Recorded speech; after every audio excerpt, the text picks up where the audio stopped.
नमस्कार विद्यार्थी मित्रांनो, आपण काही दिवसापासून PYQ ची जी काही सिरीज आहे ती सुरू केलेली आहे आणि या प्रश्नांच्या सिरीज मध्ये आपण प्रामुख्याने वेगवेगळ्या स्वरूपाचे प्रश्न पाहत आहोत आणि त्याचबरोबर वेगवेगळे विषय तुमच्या समोर मांडण्याचा आम्ही नेहमी प्रयत्न करत आहोत आणि जे प्रश्न प्रामुख्याने परीक्षेमध्ये विचारलेले आहेत या प्रश्नाच्या माध्यमातून तुम्हाला कुठेतरी फायदा होईल याचा जो काय मुद्दा आहे हा आम्ही विचारात घेऊन तुमच्या समोर हे प्रश्न आणलेले आहेत आणि या प्रश्नांचं आपल्याला ॲनालिसिस करायचं आहे। यावरून आपल्या लक्षात येईल की परीक्षेला कशा स्वरूपाचे प्रश्न विचारले जातात आणि या प्रश्नाच्या माध्यमातून आपल्याला अभ्यासाचा जो काय आवाका आहे हा लक्षात येईल।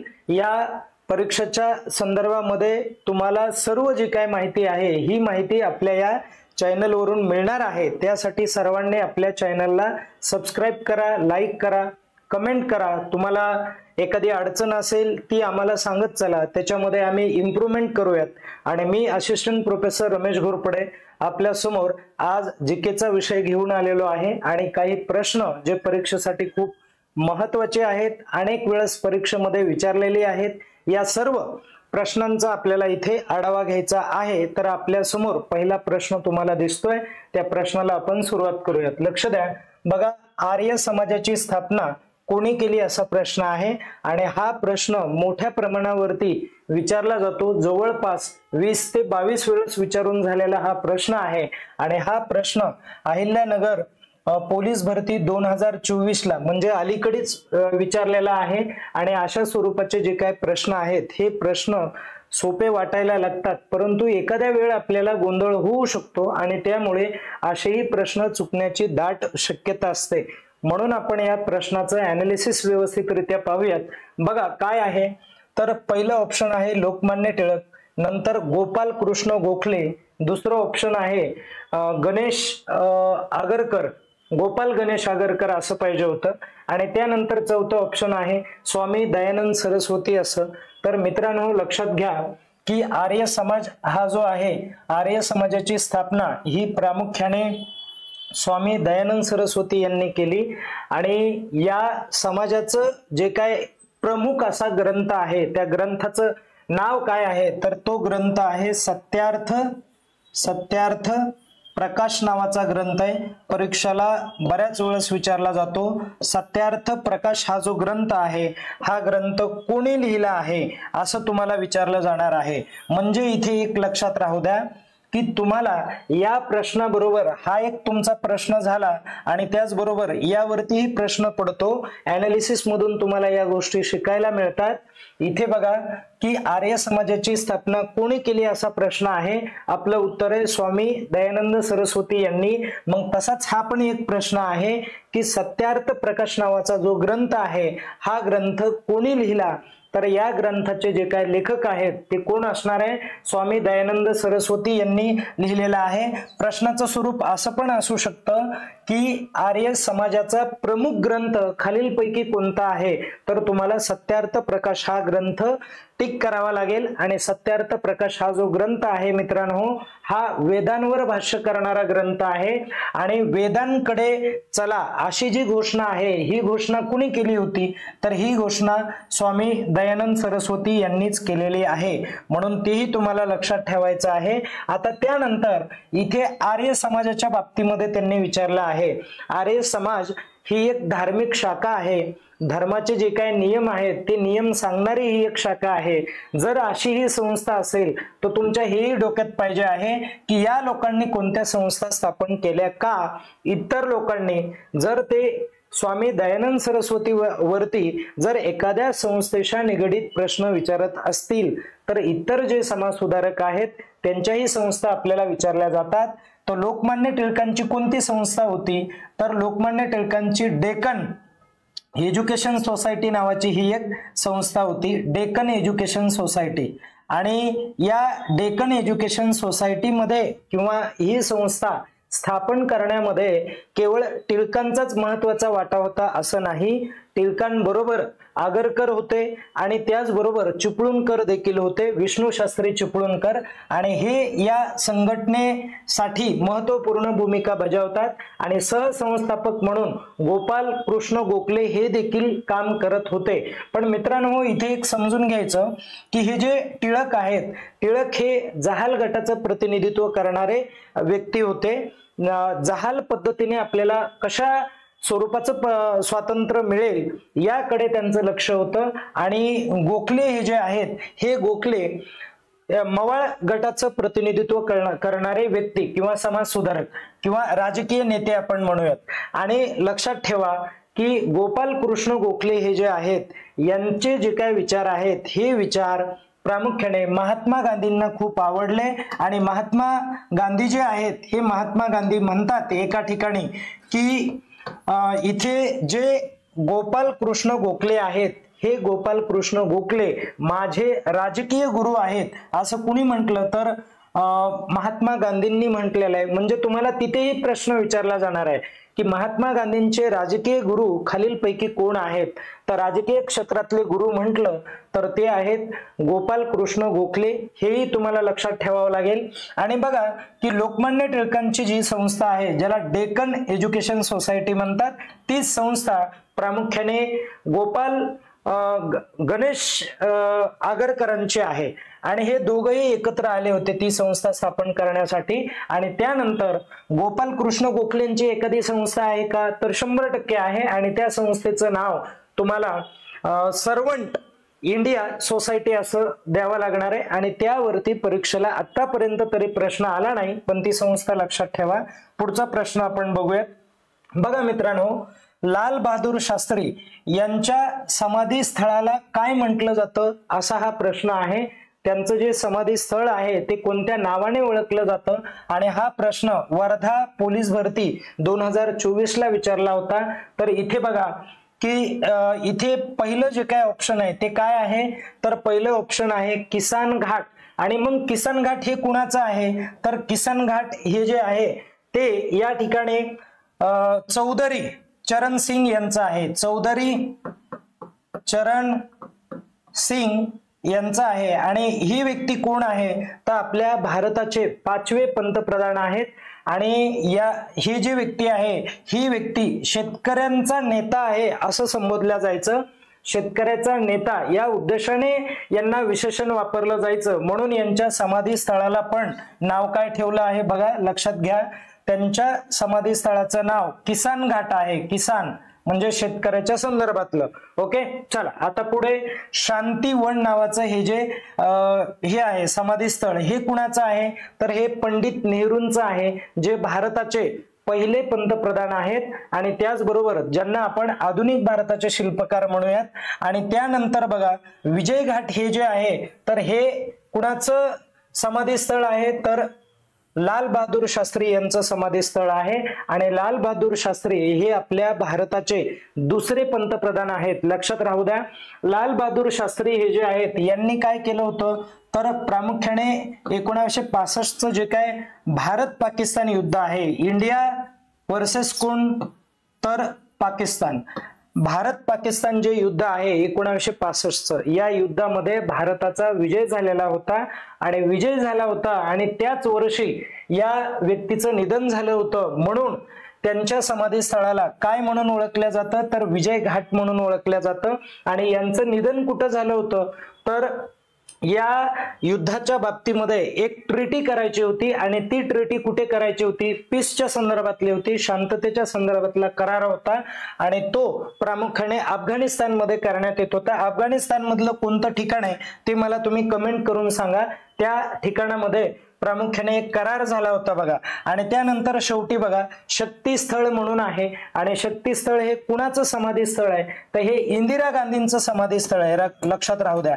इंदिरा गांधी या भारताच्या पहिल्या महिला पंतप्रधान आहेत, हेही तुम्हाला लक्षात ठेवावं लागेल. ओके, नंतरचा प्रश्न बघा काय आहे, तर पुढे बघा भारतीय दंड संहिता, ज्याला तुम्ही इंडियन पिनल कोड असं म्हणता, भारतीय दंड संहिता या कायद्याला कुठल्या नव्या कायद्याने बदलण्यात आले, म्हणजे या कायद्यामध्ये बदल करण्यात आलेला आहे। असा कोणता कायदा आहे तर तो कायदा मित्रांनो कोणता कायदा आहे, भारतीय न्याय संहिता हा कायदा नवीन आलेला आहे। आणि हा प्रश्न जो आहे हा प्रश्न गोंदिया पोलीस भरती 2024 ला विचारला होता आणि या कायद्याने आपण त्याला रिप्लेस केलेला आहे। याला आपण इंडियन जस्टिस कोड असं म्हणतो। इंडियन, लक्षात ठेवा, इंडियन जस्टिस कोड असं म्हटलं जाणार आहे, IJC या कायद्याने बदल करण्यात आलेला आहे। आणि त्यानंतरचा पुढचा मुद्दा लक्षात राहू द्या। आता पहिलं जे काय ऑप्शन आहे ते काय म्हणत आहे की भारतीय नागरी सुरक्षा संहिता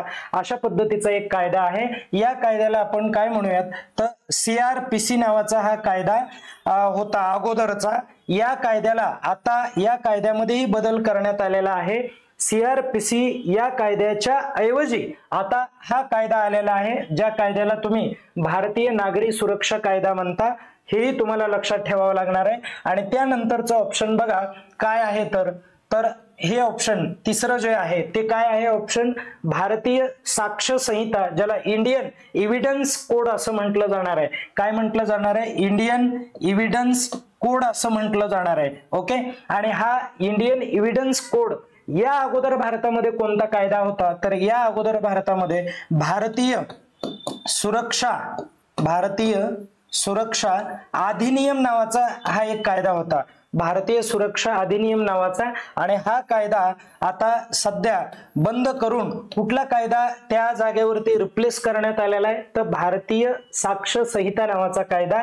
आणि त्यानंतर एक शेवटचा ऑप्शन आहे बघा, भारतीय नागरिक न्याय संहिता असा कुठलाही कायदा नाही। याच ऑप्शन वरून हे ऑप्शन बनवलंय, इथे नागरी आहे आणि इथे नागरिक म्हटलेलं आहे, म्हणून या कायद्याचं जे काही टायटल आहे ते वरचं असणार आहे, भारतीय नागरी सुरक्षा कायदा अशा पद्धतीने असणार आहे। आपण थोडंसं पुढे जाऊयात चला।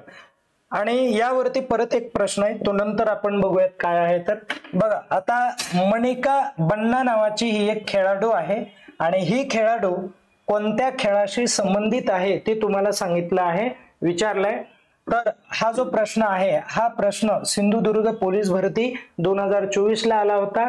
तर ही जी खेळाडू आहे ही खेळाडू प्रामुख्याने टेबल टेनिस या खेळाशी संबंधित आहे। आणि मित्रांनो लक्षात घ्या 2018 ला काय झालं तर 2018 ला कॉमनवेल्थ स्पर्धामध्ये या खेळाडूला गोल्ड मेडल मिळालं। कोणतं मेडल मिळालं याला, गोल्ड मेडल मिळालं। आणि 2018 लाच यांनाच अर्जुन पुरस्काराने सन्मानित करण्यात आलेलं आहे, हे पण तुम्ही लक्षात ठेवा। 2018 ला टेबल टेनिस मध्ये अर्जुन पुरस्कार कुणाला देण्यात आलेला होता तर हीच महिला आहे ती, आणि त्यानंतर गोल्ड मेडल मिळवणारी पण हीच महिला आहे।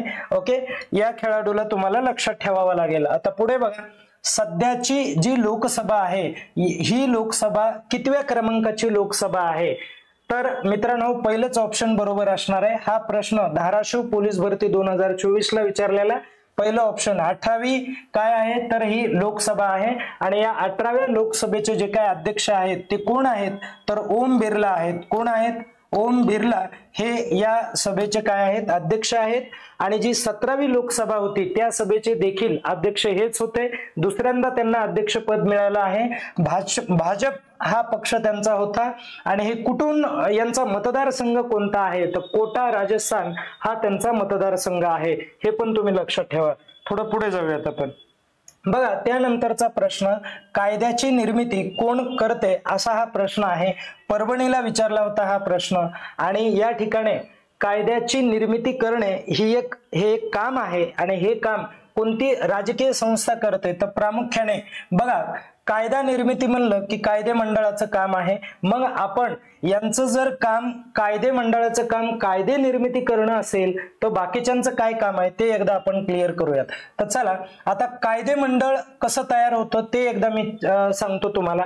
तर कायदे मंडळ प्रामुख्याने राष्ट्रपती यांचा विचार केला जातो, त्यानंतर परत राज्यसभा या सभागृहाचा विचार केला जाणार आणि लोकसभा याचा पण विचार केला जाणार। आणि त्यानंतर इथे तुम्हाला काय लक्षात येईल, कायदे मंडळ तयार होताना लक्षात येईल या तिघांचं एकत्रीकरण म्हणजे काय तर कायदे मंडळ असतं। आणि मंत्रिमंडळामध्ये कुणाचा समावेश असतो बघा, तर मंत्रिमंडळामध्ये प्रामुख्याने पंतप्रधान असतात आणि त्यांचं काय असतं तर त्यांचं मंत्रिमंडळ असतं, लक्षात राहू द्या, पंतप्रधान आणि त्यांचं मंत्रिमंडळ असतं. आणि त्यानंतर न्यायमंडळामध्ये हे काय सांगायची आवश्यकता नाही, सर्वोच्च न्यायालय असतं, त्याच्या खाली उच्च न्यायालय आहे आणि यांच्यामध्ये काय असतात तर सरन्यायाधीश असतात. ओके, आता हे जे कार्यकारी मंडळ आहे, हे या कार्यकारी मंडळामध्ये कोण असतं तर राष्ट्रपती असतात आणि त्याचबरोबर प्लस पंतप्रधान असतात आणि त्यांचं काय असतं तर मंत्रिमंडळ असतं. या तिघांचा समावेश प्रामुख्याने कार्यकारी मंडळात केलेला असतो.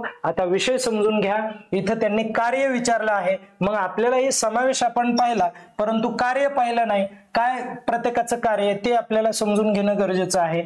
तर लक्षात घ्या, कायदे मंडळाचं काम आहे कायदे तयार करायचं. मग मंत्रिमंडळाचं काय काम आहे तर मंत्रिमंडळ काय करतं, शासनाची ध्येय धोरणं ठरवतं, वेगवेगळ्या योजना ठरवतं आणि लोकांचे जे काही प्रश्न आहेत ते प्रश्न लिखित स्वरूपामध्ये प्रामुख्याने संसदेमध्ये मांडेल. आणि न्यायमंडळाचं काय काम आहे, बऱ्याच वेळेस मुलांना गैरसमज असतो, न्यायमंडळ फक्त न्यायदानाचं काम करतंय, तर ते चुकीचा मुद्दा आहे. तो न्यायदानाचं तर करणारच आहे परंतु या पलीकडे काय करणार आहे तर कायद्याला अर्थ लावण्याचं काम हे न्यायालयाचं असतं. हा महत्वाचा मुद्दा आहे आणि परीक्षेला इथंच प्रश्न पडेल की कायद्याला अर्थ लावण्याचं काम खालीलपैकी कोणतं मंडळ करतं तर न्यायमंडळ करतं, हे कायम लक्षात राहू द्या. आणि त्यानंतर कार्यकारी मंडळाचं काय काम आहे तर कार्यकारी मंडळ काय करणार, कायदे मंडळाने जे काही कामं केलेले आहेत, कायदे केलेले आहेत, तर यांनी जी काही कायदे केलीत हे कायदे प्रामुख्याने जनतेपर्यंत नेणं यांचं महत्वाचं काम असेल. म्हणजे थोडक्यात त्या कायद्यांवरती अमेंडमेंट करणं,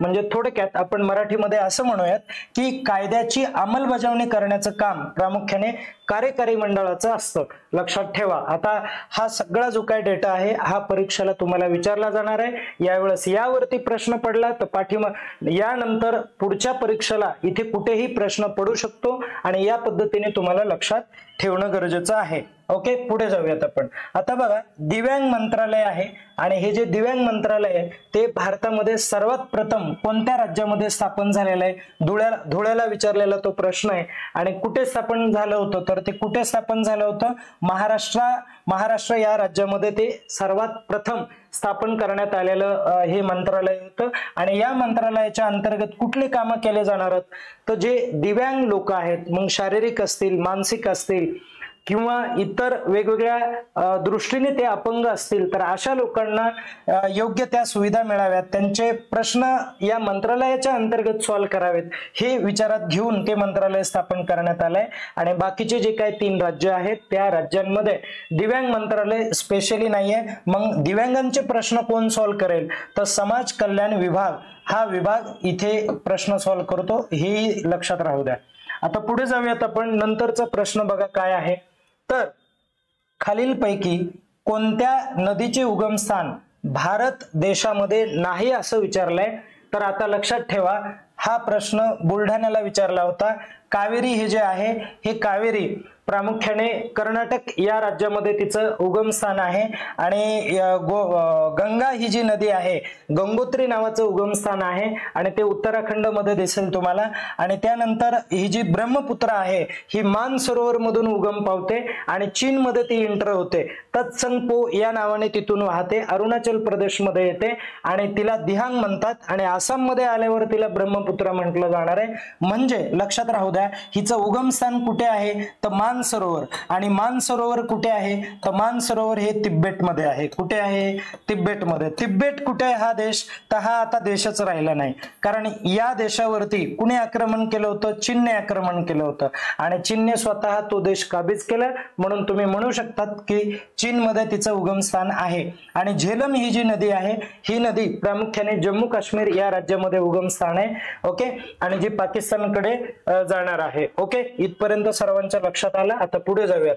बघा, रक्ताचा कॅन्सर होऊ शकतो. रक्ताचा जो काही कॅन्सर आहे त्या कॅन्सरला कोणत्या नावाने ओळखतात ते तुम्हाला सांगायचं आहे. याला आपण ब्लड कॅन्सर इंग्लिश मध्ये म्हणतो. आणि त्या ब्लड कॅन्सरला कोणती टर्म वापरतात तर ती कोणती आहे तर ल्युकेमिया नावाचा हा आजार हा रक्ताचा कॅन्सर असतो. आणि त्यानंतर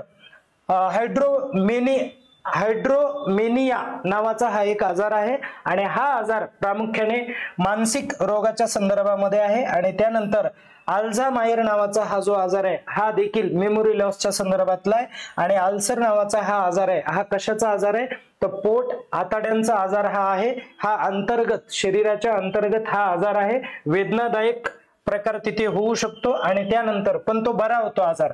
पुढे खालीलपैकी कोणता नृत्य प्रकार केरळ राज्याचा आहे, म्हणजे केरळ राज्याचा नृत्य प्रकार कोणता आहे ते विचारलंय. सोलापूर या ठिकाणी विचारलेला तो प्रश्न आहे. आणि ऑप्शन बघा, कथक आहे, भरतनाट्यम आहे आणि कुचिपुडी आणि कथकली. तर मित्रांनो केरळ राज्याचं जे काही नृत्य आहे ते कोणतं आहे, कथकली आहे. आणि हे कुचिपुडी कुणाचं आहे तर आंध्र प्रदेशचं आहे. आणि त्यानंतर भरतनाट्यम कुणाचं आहे तर भरतनाट्यम हे प्रामुख्याने तमिळनाडू घेणार आहोत. महाराष्ट्रात राष्ट्रीय डाळिंब संशोधन केंद्र कोणत्या ठिकाणी आहे हे आपल्याला पाहायचं आहे. आता राष्ट्रीय डाळिंब संशोधन केंद्राचं काम काय असतं तर डाळिंबच्या बियाण्याच्या संदर्भामध्ये काम करतं. डाळिंब हे जे उत्पादन आहे ते कोणत्या ठिकाणी कशा प्रकारचं येऊ शकतं या संदर्भातलं हे संशोधन केंद्र आहे. आणि हे संशोधन केंद्र कुठे आहे तर हे सोलापूरला आहे मित्रांनो. आणि नाशिकला काय आहे तर नाशिकला प्रामुख्याने गहू संशोधन केंद्र आहे. गहू संशोधन केंद्र हे कुठे आहे नाशिकला आहे. आणि सांगलीला काय आहे तर सांगलीला हळद संशोधन केंद्र आहे. हे पण तुम्हाला लक्षात ठेवावं लागणार आहे. आणि नगरला काय आहे तर नगरला महाराष्ट्र कृषी संशोधन केंद्र हे नगरला आहे. आता नंतरचा प्रश्न बघा की संत तुकडोजी महाराज यांचं जन्मस्थान कुठे आहे तर ते यावली. आणि हे यावली कुठे तर ते अमरावती जिल्ह्यामध्ये आहे. आता पुढे जाऊयात आपण. आणि अमरावती जिल्ह्यामध्ये आहे तर काय करण्यात आलेलं आहे बघा, अमरावती या ठिकाणी एक विद्यापीठ आहे बघा. त्या विद्यापीठाला कुणाचं नाव दिलेलं आहे ते एकदा मला सांगा. आणि संत तुकडोजी महाराज हे जे नाव आहे ना हे नाव कोणत्या विद्यापीठाला मिळालंय ते एक सांगा. ठीक आहे, आलं लक्षात. अमरावतीचं कोणतं विद्यापीठ आणि संत तुकडोजी महाराज विद्यापीठ हे कुठे आहे तेही तुम्हाला कमेंट करून सांगायचं आहे. इथपर्यंत लक्षात आलं असेल. पुढे जाऊयात आपण. आता चला, नाथुला खिंड ही जी खिंड आहे ती कोणत्या राज्यामध्ये आहे ते सांगायचं आहे. तर लक्षात ठेवा अशा पद्धतीने आपला भारत देश आहे. तर या जे खिंड आहेत किंवा हे जे लोकेशन आहे हे लोकेशन आपल्याला माहिती असणं खूप गरजेचं आहे. आणि कारण हे लोकेशन विशेषतः नेहमी चर्चेत असतं. या नाथुला खिंडच्या संदर्भामध्ये भरपूर वाद असतात. इथे चीन हा देश आहे आणि आपला हा भारत देश. आणि इथे हे जे राज्य आहे हे सिक्कीम राज्य आहे. आणि ती नाथुला खिंड तुम्हाला या भागात बघायला मिळते. म्हणजे चीन आणि भारत यांच्या बॉर्डरवरती असलेली ही खिंड आहे. आणि पुढचा प्रश्न बघा, त्यानंतर बारडोली नावाचा हा सत्याग्रह आहे. आणि हा सत्याग्रह कुणाच्या नेतृत्वाखाली झालेला आहे ते तुम्हाला सांगायचं आहे. आणि हा बरडोली नावाचा जो काय सत्याग्रह आहे हा 1928 ला झाला होता. आणि हा कुणाच्या नेतृत्वाखाली झाला तर सरदार वल्लभभाई पटेल यांच्या नेतृत्वाखाली झाला. हा सत्याग्रह का झाला हा पण एक महत्वाचा प्रश्न आहे. तर काय झालं होतं, ब्रिटिश सरकार जे आहे मित्रांनो हे ब्रिटिश सरकार यांनी काय केलं होतं तर महसूल जो आहे त्यांचा महसूल जे काय अधिकार आहेत या महसुलामध्ये 30% वाढ केली होती. किती टक्क्याने 30% वाढ केली होती. 30% शेतीवरती टॅक्स लावला जायचा. आणि हा 30% टॅक्स जो आहे तो खूप अतिरिक्त टॅक्स आहे. आणि शेतकऱ्याला कुठेतरी याचे जे काय दुष्परिणाम आहेत हे भोगावे लागले. आणि म्हणून काय करण्यात आलं तर या विरोधामध्ये एक सत्याग्रह करण्यात आला. आणि त्या सत्याग्रहाचं नेतृत्व सरदार वल्लभभाई पटेल यांनी केलेलं तुम्हाला दिसून येईल. ओके, आता पुढे जाऊयात आपण. नंतर बघा, डॉक्टर बाबासाहेब आंबेडकर आणि महात्मा गांधी यांच्यामध्ये पुणे करार होतो. आणि हा पुणे करार नेमकं कुठे होतो पुण्यामध्ये तर येरवडा या ठिकाणी होणार आहे, येरवडा जेलमध्ये. आणि हा प्रश्न नांदेडला विचारला होता, 24 लाच विचारलेला आहे. तर हा कधी झाला करार तर हा झाला बघा 32 ला करार झाला. कधी झाला तो 32 ला झाला. आता लक्षात राहू द्या हे इसवी सन तुम्हाला सांगतो. ह्या 30 ला काय झालं आणि 35 ला काय झालं, 34 ला काहीच झालं नाही म्हणून ते सोडून द्या. तर 35 ला भारत सरकारचा कायदा आला होता. आणि ज्या कायद्यातून आपण किती तरतुदी घेतल्या संविधानात जवळपास 250 तरतुदी घेतलेल्या आहेत. आणि 1930 ला काय झालं ते एकदा मी व्यवस्थित सांगतो. 1930 ला बघा एक महत्वाची घटना झाली. 1931 ला परत आणि 1932 यामध्ये काय झालं ते समजावून सांगतो. बघा इथे गोलमेज परिषदा झाल्या होत्या. काय झाल्या होत्या गोलमेज परिषदा, ज्याला आपण राऊंड टेबल कॉन्फरन्स असं म्हणतो. गोलमेज म्हणजे काय रे बाबा तर गोलमेज म्हणजे ज्याला राऊंड बनायचंय ना, राऊंड टेबल कॉन्फरन्स आहे, असा टेबल की जो राऊंड आकाराचा असणार आहे आणि सगळे लोक हे असे बसणार आहेत। या कॉन्फरन्सला कुठलाही अध्यक्ष वगैरे नसतो, लक्षात ठेवा, कुठलाही अध्यक्ष नसतो, म्हणून या कॉन्फरन्सला आपण राऊंड टेबल कॉन्फरन्स म्हणतो, जी लंडन मध्ये आयोजित करण्यात आलेली होती। आणि ही का आयोजित करण्यात आली होती तर भारताला कशा प्रकारचं संविधानिक स्वातंत्र्य हवंय, संविधान कसं असायला हवं, त्यासाठी ही परिषद आयोजित करण्यात आलेली होती। आणि या परिषदेमध्ये काय झालं तर 1930 ला, 31 ला आणि 32 ला दलितांचे प्रतिनिधी म्हणून डॉक्टर बाबासाहेब आंबेडकर हजर राहिले आणि मुस्लिमांचे प्रतिनिधी म्हणून बॅरिस्टर जिना हे हजर राहिले। आणि महात्मा गांधी जे आहेत ते फक्त दुसऱ्या परिषदेला हजर राहतात, पहिल्या परिषदेला हजर राहत नाहीत आणि तिसऱ्याही परिषदेला हजर राहत नाहीत, कारण त्या परिषदेमध्ये जेवढ्या काही चर्चा झाल्या होत्या त्या चर्चा समाजभिमुख किंवा भारतासाठी योग्य नाहीत असं महात्मा गांधींना वाटलं होतं। आणि महात्मा गांधी कुणाचं प्रतिनिधित्व करण्यासाठी तिथे गेले होते, कुणाकडून गेले होते तर प्रामुख्याने ते राष्ट्रीय सभेचे प्रतिनिधी म्हणून तिथे हजर राहिले होते। आणि इथे काय झालं होतं तर या 31 लाच एक ज्याला आपण स्वातंत्र्य मतदारसंघ म्हणूयात, आणि हा स्वतंत्र मतदारसंघ जाहीर झाला होता आणि तो असंख्य लोकांना मिळाला होता। त्यामध्ये मुस्लिमांना सर्वात प्रथम मिळाला, त्यानंतर असं ठरवण्यात आलं की तो दलितांना मिळाला पाहिजे। आणि महात्मा गांधीच्या असं लक्षात आलं जर दलितांना स्वतंत्र मतदारसंघ दिला तर हा दलित वर्ग जो आहे तो हिंदू धर्मामधला सर्वात मोठा भाग आहे आणि हे जर गेले तर हिंदू धर्म काय जाईल, लयास जाईल, हिंदू धर्म कुठेतरी इथे नुकसान होईल। आणि हे नुकसान न व्हावं म्हणून महात्मा गांधींनी काय केलं की आमरण उपोषणाला सुरुवात केली आणि उपोषणासाठी एक ठिकाण निवडलं जे महाराष्ट्रामधलं पुणे होतं, येरवडा जेल या ठिकाणी ते उपोषणाला बसले। आणि उपोषणाला ते 32 ला बसले होते मित्रांनो। आणि या ठिकाणी हे उपोषण खूप मरणोत्तिक असं उपोषण होतं आणि आमरण उपोषण असल्यामुळे डॉक्टर बाबासाहेब आंबेडकरांच्या असं लक्षात आलं जर आपण या ठिकाणी जर म्हणजे करार केला नाही किंवा समझोता जर केला नाही तर महात्मा गांधींचा प्राण जाऊ शकतो आणि ते वाचले पाहिजे, देशासाठी गरज आहे असं निश्चितच बाबासाहेब आंबेडकरांनाही वाटलं। आणि म्हणून 71 जागांपैकी दलितांना बघा, राजकीय आरक्षणामध्ये 71 जागांपैकी दलितांना प्रामुख्याने 148 जागा दिल्या जातील यावरती म्हणजे एकमत झालं। आणि या पुणे करारामधून दलितांना 148 जागा मिळाल्या, म्हणून हे एक त्यामधलं नाविन्य आहे मित्रांनो। नंतरचा पुढचा प्रश्न बघा, आता खग्रास चंद्रग्रहण आहे आणि या खग्रास चंद्रग्रहणाचा जास्तीत जास्त किती वेळ असतो, किती मिनिटे हे ग्रहण चालतं, रत्नागिरीला विचारलेला हा प्रश्न आहे। तर लक्षात ठेवा, आता इथे खग्रास चंद्रग्रहण म्हणजे काय हे आपल्याला कळणं महत्वाचं आहे। इथे सूर्य असतो आणि त्यानंतर लक्षात ठेवा इथे काय आहे, इथे पृथ्वी आहे, इथे काय आहे, पृथ्वी आहे आणि इकडे काय असणार आहे, चंद्र असणार आहे। तर लक्षात ठेवा मुद्दा असा होतो, आता हा जो चंद्र आहे हा चंद्र दोघांच्या मध्ये येणार आणि प्रामुख्याने इथे पृथ्वीची जी काय सावली आहे ती चंद्रावरती पडणार आणि याचं जे काय ड्युरेशन असणार हे ड्युरेशन साधारणतः जास्तीत जास्त बरं का, तर हे 107 असणार आहे, 108 नसेल हे या ठिकाणी समजून घ्या। आणि नंतरचा जो काय प्रश्न आहे, शहानूर नावाचा हा एक विभाग आहे किंवा हे एक पर्यटन स्थळ आहे, पर्यटनाचं मुख्य केंद्र आहे, ओके।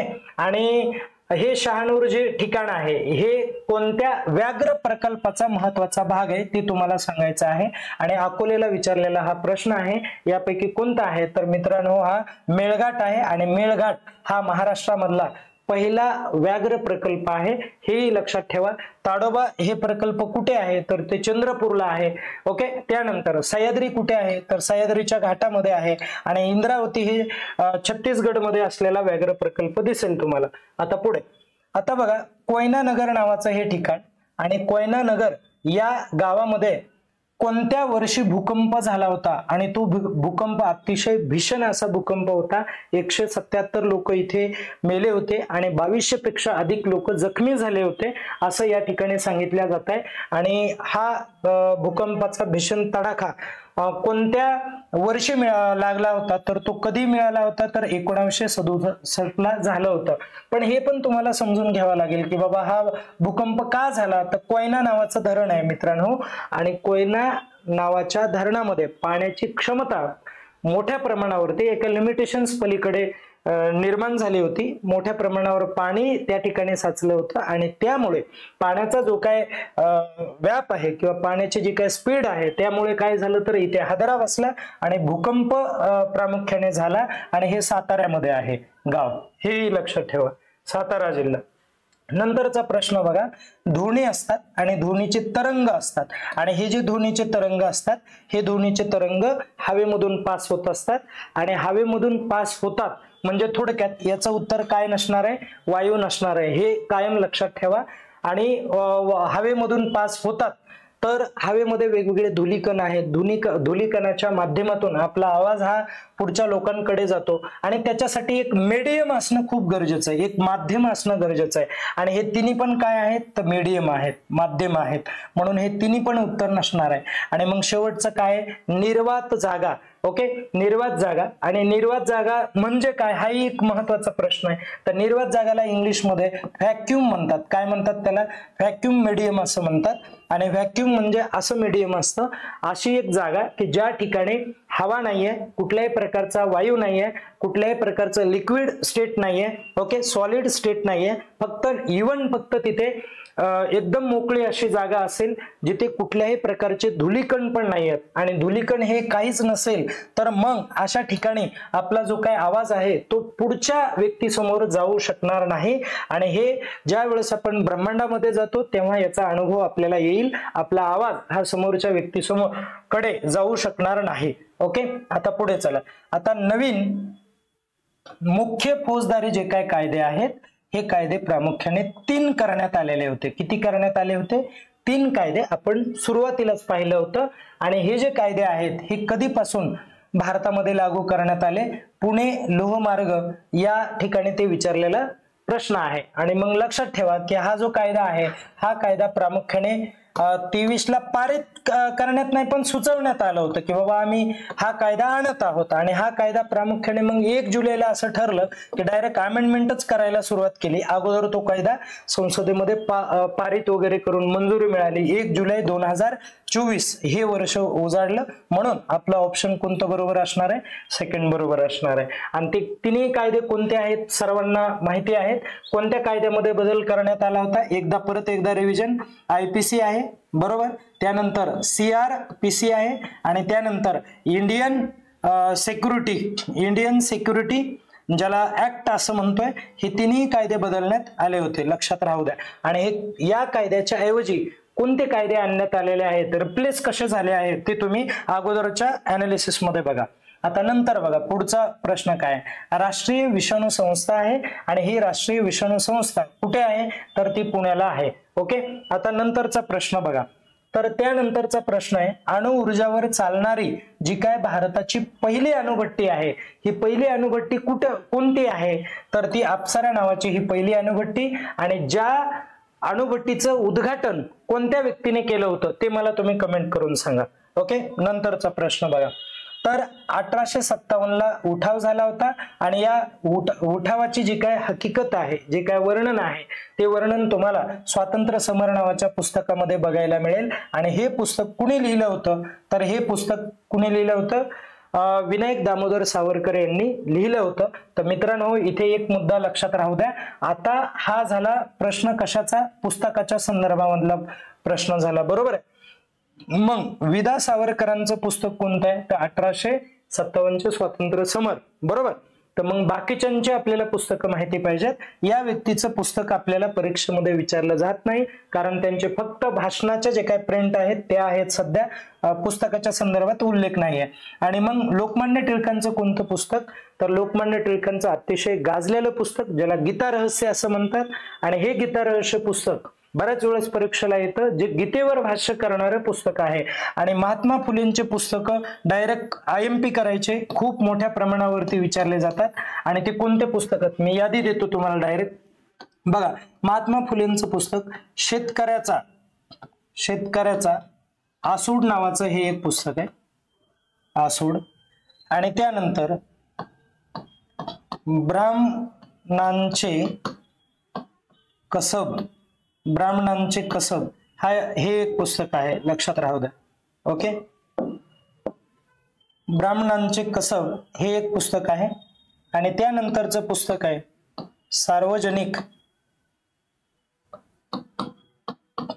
सार्वजनिक सत्य धर्म हे एक महत्वाचं पुस्तक आहे। त्यानंतरचं पुस्तक खूप गाजलेलं पुस्तक गुलामगिरी हे एक पुस्तक आहे महात्मा फुलेंचं। त्यानंतरचं पुस्तक आहे तुम्ही तृतीय रत्न ग्रंथ नाही आहे, हे नाटक आहे बघा, लक्षात राहू द्या, हे नाटक पण आपल्याला विचारलं जातं। आता पुढे जाऊयात आपण, हे सगळे व्यवस्थित करा। नंतरचा प्रश्न बघा काय आहे, देशातील पहिल्या स्वदेशी बनावटीच्या असॉल्ट रायफल आहे आणि ही असॉल्ट रायफल जी आहे ही छत्रपती संभाजीनगरला, यावरती प्रश्न आला होता। तर मला तुम्ही सांगा कोणती रायफल आहे ती, तर ती कोणती आहे, तर उग्रम नावाची ही रायफल आहे। आणि त्यानंतर एक शेवटचा प्रश्न, नक्षलबारी नावाचं हे ठिकाण आहे आणि हे ठिकाण कुठे आहे रे बाबा, तर हे ठिकाण तुम्हाला पश्चिम बंगालमध्ये असलेलं बघायला मिळेल। तर याचा असा इतिहास आहे, ही नक्षलबारी चळवळ होती मित्रांनो आणि ही जी चळवळ आहे का, ही चळवळ प्रामुख्याने शेतकऱ्यांनी सुरू केली होती, भूमिहीन लोकांनी सुरू केली होती, शेतमजुरांनी चालू केली होती। त्यांच्यावरती अन्याय अत्याचार होत होता, जे काय शेतीच्या संदर्भातले राईट्स आहेत ते त्यांना मिळत नव्हते, त्यासाठी ही चळवळ सुरू केली आणि या चळवळीमधूनच पुढे तुम्हाला उग्र स्वरूपाच्या ज्या काही संघटना त्या निदर्शनास आल्या, ज्याला तुम्ही नक्षलवादी संघटना म्हणू शकतात। तर अशा संघटना इथे तयार झाल्या आणि हा जो प्रश्न आहे हा खूप महत्वाचा प्रश्न आहे, हा नेहमी रिपीट होतो आणि आपण या ठिकाणी थांबूयात। आणि तुम्हाला आवडलं तर नक्कीच आपल्या या व्हिडिओला लाईक करा, कमेंट करा आणि आपल्या चॅनलला सबस्क्राईब करा। ठीक आहे, धन्यवाद।